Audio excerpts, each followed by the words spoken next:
Assalamualaikum warahmatullahi wabarakatuh. Halo, apa kabar kawan-kawan? Mudah-mudahan sehat walafiat ya. Senantiasa diberikan rahmat oleh Allah Subhanahu wa taala, diberikan rezeki yang berlimpah, kesehatan, dan yang paling penting nikmat-nikmat dan ketakwaan, serta senantiasa istiqomah di jalan kebenaran, di jalan Allah Subhanahu wa taala. Oke, kembali di channel saya Taufik The Trainer. Kita di channel ini akan senantiasa memberikan berbagai tips, strategi, memberikan berbagai pencerahan-pencerahan yang mudah-mudahan ini buat saya pribadi adalah bisa memberikan manfaat untuk lebih baik memperbaiki diri lagi, dan buat kawan-kawan mudah-mudahan bisa menginspirasi. Amin ya rabbal alamin. Jangan lupa ya, klik tombol subscribe dan nyalakan loncengnya. Mudah-mudahan kita reguler nanti akan senantiasa memberikan video-video yang bermanfaat. Amin. Oke, hari ini kita akan ngebahas mengenai apa saja sih yang membuat manusia hidupnya tidak bahagia atau menderita. Nah, kira-kira kawan-kawan milih sukses dulu atau bahagia dulu nih? Yang menjawab pilih sukses dulu siapa? Ada mungkin ya, ada juga yang milih bahagia dulu. Nah, kalau sukses dulu definisinya berarti kalau belum sukses dia nggak bahagia ya kan.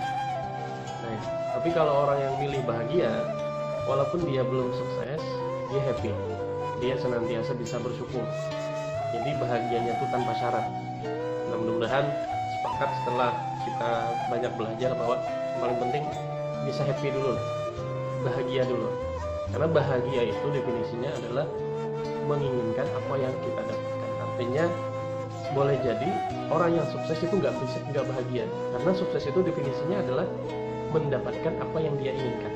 Sedangkan bahagia definisinya adalah menginginkan apa yang dia sudah dapatkan. Artinya sekecil apapun dia ingin itu dalam artian syukur. Dia berterima kasih karena sudah diberikan nikmat tersebut. Nah, mudah-mudahan setelah ini kita sepakat untuk bahagia dulu lah, tanpa syarat ya. Oke, sepakat ya. Oke, sekarang kita perlahan-lahan ya di channel ini akan membahas mengidentifikasi apa yang ada di dalam diri kita. Nah, sekarang 5 hal yang membuat manusia menderita. Apa saja yo? Nah, kita bahas. Yang pertama adalah orang bisa menderita itu boleh jadi dia terlalu menyesali masa lalunya. Jadi dia selalu kepikiran traumatic syndrome. Jadi hal-hal yang sudah lama terjadi itu selalu muncul di pikiran dia. Ini jadi masalah. Kenapa? Karena orang yang memikirkan masa lalu terus-menerus, dia jadi tidak berani melangkah. Kemudian selain tidak berani melangkah, dia akan fokus dengan masa lalunya, sehingga apabila dia ingin melakukan sesuatu, dia selalu kepikiran. Karena boleh jadi pada saat tombolnya itu tertekan lagi, maka masa lalu itu membuat dia khawatir, takut ya. Karena apa? Karena takut gagal.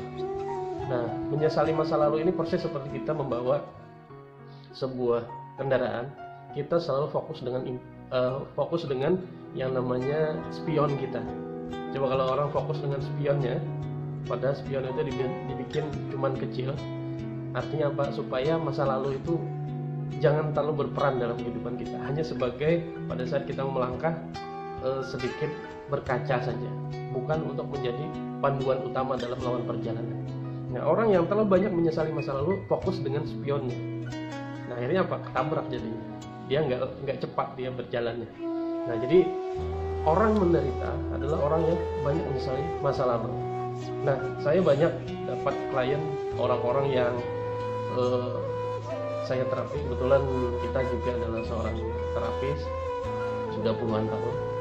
Orang-orang yang menyesali masa lalu itu, dia biasanya mengulang cerita-cerita dulu pernah disakiti, dulu pernah dihianati, lagi kecil pernah mengalami trauma seperti itu. Hal-hal yang seperti ini kalau terus-menerus ada di pikiran dia, ini menjadi masalah. Masalahnya adalah dia tidak akan muncul percaya diri karena terlalu fokus terhadap masa lalu. Kita pernah ketemu orang yang seringkali takut misalnya melakukan fobia terhadap ini, ternyata itu berasal dari masa lalu. Misalnya ada fobia terhadap hewan tertentu, setelah kita cross check, dulu lagi kecil dia pernah mengalami kejadian ditakut-takuti oleh teman permainannya, atau boleh ada juga orang yang mengalami trauma masa lalu, dia mengalami kejadian kecelakaan.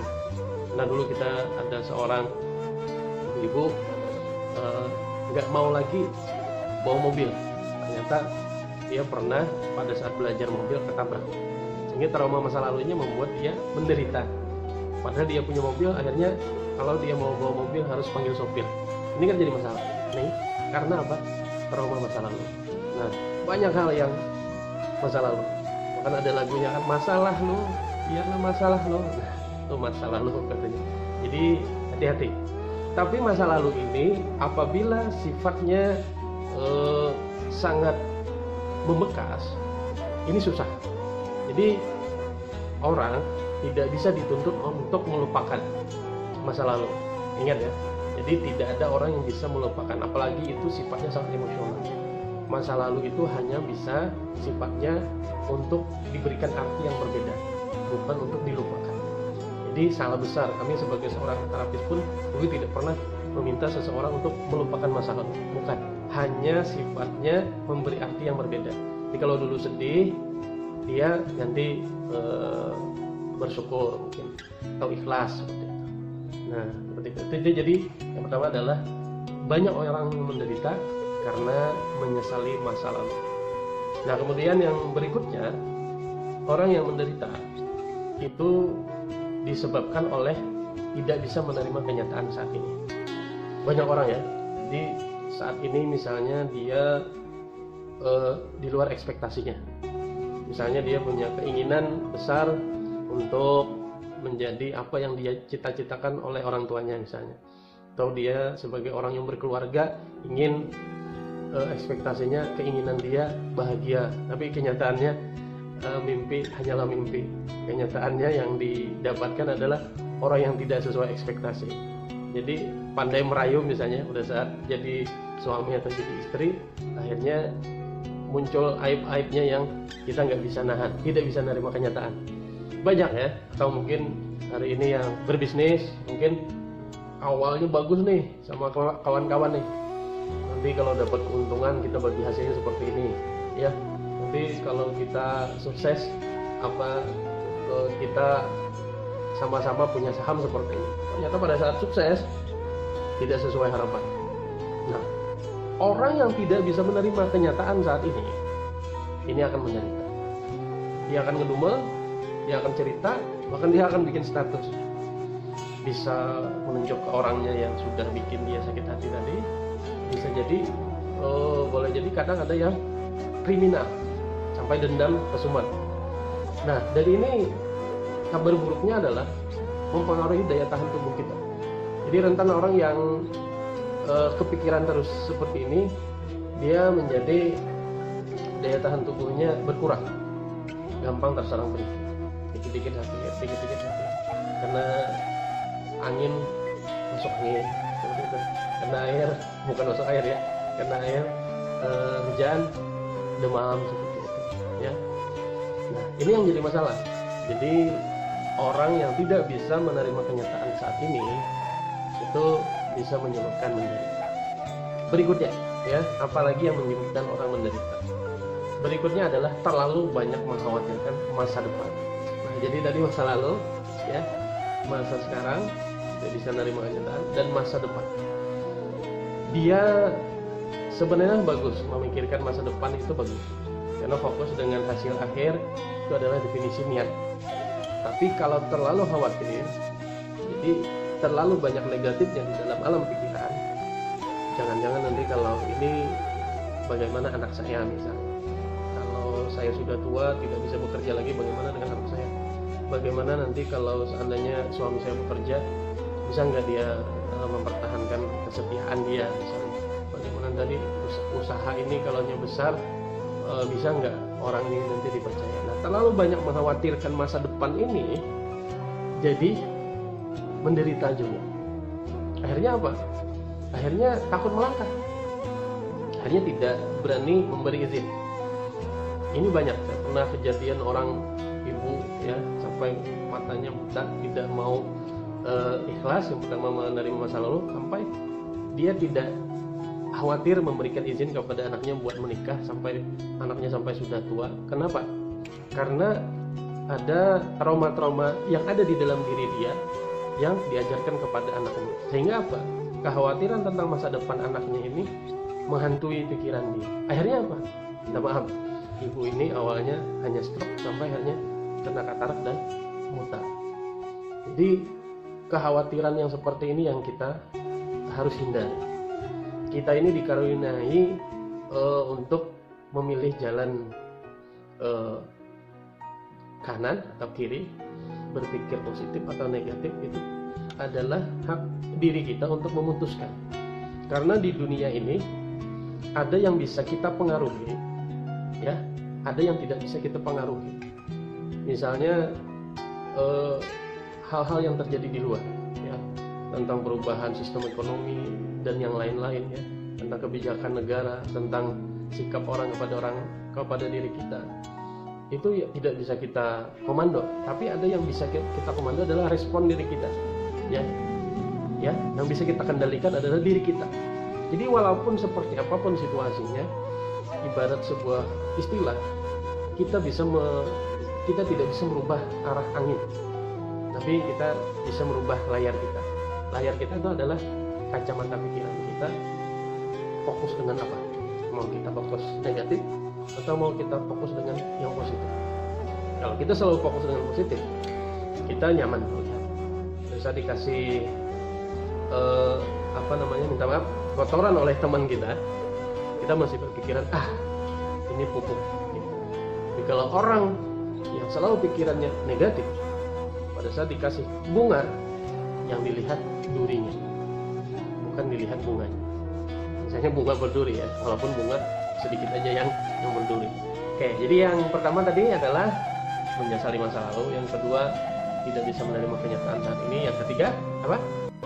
Betul, ya, terlalu khawatir dengan masa depan. Oke, berikutnya yang keempat, ya, adalah terlalu banyak mendengarkan komentar orang lain. Memang sih, ya, pasti bikin status pengen dikomen kan. Nah, tapi beda nih, ya, kalau komennya itu selalu negatif, ya boleh jadi kita juga bete juga kan. Banyak sekarang boleh dikatakan hater, pembenci, sampai akhirnya komennya dimatikan kalau di IG. Nah, ini terlalu banyak mendengarkan komentar orang lain bikin kita menderita, sangat menderita, ya. Karena apa? Orang lain kadang gampang banget, karena dia pakai kacamata dia, apalagi orang itu sudah ada bumbu-bumbu nggak suka sama kita, dia gampang aja. Nah, kalau kita istilahkan mendengar komentar orang lain ini seperti bapak sama anak yang naik keledai. Ingat mungkin, ya, ceritanya adalah bapaknya sama anaknya habis beli keledai. Pertama bapaknya yang mengendarai, ya, anaknya di bawah. Dengar masyarakat lewat di sebuah kampung pada saat menuju tempat dia pulang, dasar ini bapak kurang tahu diri. Anaknya yang masih muda belia, belum punya pengalaman, bapaknya yang sudah sering naik keledai naik, gitu. Akhirnya pak gantian, anaknya yang naik. Lewat satu kampung, apa kata orang kampung? Dasar ini anak, badan masih kekar kuat, bapaknya sudah tua renta, disuruh jalan kaki. Akhirnya apa? Jalan kaki berdua. Akhirnya apa? Lewat satu kampung. Dasar ini, beli keledai itu buat ditunggangin, ini malah dua orang jalan kaki di samping keledai. Aduh, akhirnya apa? Naiklah bapak sama anak ini ke keledai tadi, naik jalan lagi, lewat lagi satu kampung. Dasar ini orang berdua ini, bapak sama anak, keledainya udah capek ditunggangin oleh orang dua lagi. Dasar tidak berkebinatangan katanya. Ini kan pasti kalau kita mendengarkan komentar orang lain selalu ada yang tidak suka. Satu sisi orang melihat angka 6 yang di depan kita, di seberangnya menganggap angka 9. Selalu tidak satu persepsi. Itulah komentar orang lain. Kalau kita terus menerus mendengarkan komentar orang lain, alamat bakalan kita menderita. Yang terakhir, tidak bisa memaafkan orang lain. Lihat ini ya kawan-kawan ya. Kalau kita tidak bisa memaafkan orang lain, bisa jadi kita akan susah sekali bahagia. Kenapa? Selalu pada saat mau melangkah, dia, wah, ini orang ini sudah bikin hati saya sakit. Padahal boleh jadi itu ketidaktahuan dia, sehingga dia ceroboh kepada kita. Atau boleh jadi itu yang tidak sadar, sikap kita yang mungkin saat itu membuat hati dia nggak nyaman, sehingga orang lain marah sama kita, atau orang lain bersikap tidak wajar kepada kita. Banyak orang yang boleh dikatakan disakiti di dunia ini. Karena apa? Karena manusia memang akan diuji. Sudah jelas, ada pelanakum bisyai'in minal khauf wal jum' seminal awal. Artinya manusia hidup di bumi ini akan diberi ujian, tapi tenang, sebaiknya ujian itu tidak melewati kesanggupan tenang. Nah, artinya kalau orang tidak bisa memaafkan, dia akan kepikiran siang malam, susah tidur. Dia kepikiran orang yang bikin hati dia menderita tadi. Padahal orang yang tidak dia maafkan tadi mungkin nyenyak tidurnya. Nah, gara-gara kita tidak memaafkan, jadi saya pernah klien udah umur tua beliau ini kena stroke, ya. Ternyata rumusnya gara-gara nggak memaafkan. Nah, seringkali kita pada saat menterapi orang, yang penting yang pertama adalah maafkan dulu. Maafkan orang lain. Yang penting mulai dari memaafkan diri kita sudah berlaku tidak tepat, dan pemaaf ini adalah sifatnya yang diajarkan oleh Rasulullah SAW. Oke, kalau rumus tadi ya semuanya ada poin-poin 5 hal tadi ya. Pertama tadi adalah kita menyesali masa lalu, tidak bisa menerima kenyataan saat ini, dan mengkhawatirkan masa depan, terlalu mendengarkan komentar orang lain, dan yang terakhir adalah tidak bisa memaafkan, menyebabkan kita akan menderita. Nah, bagaimana caranya untuk bisa terbebas dari 5 hal supaya tidak menderita ini? Nah, nanti kita akan bahas lagi di video berikutnya. Jadi ingat subscribe dan senantiasa monitor, tonton channel Taufik Trainer. Bila Taufik Hidayah, Assalamualaikum warahmatullahi wabarakatuh.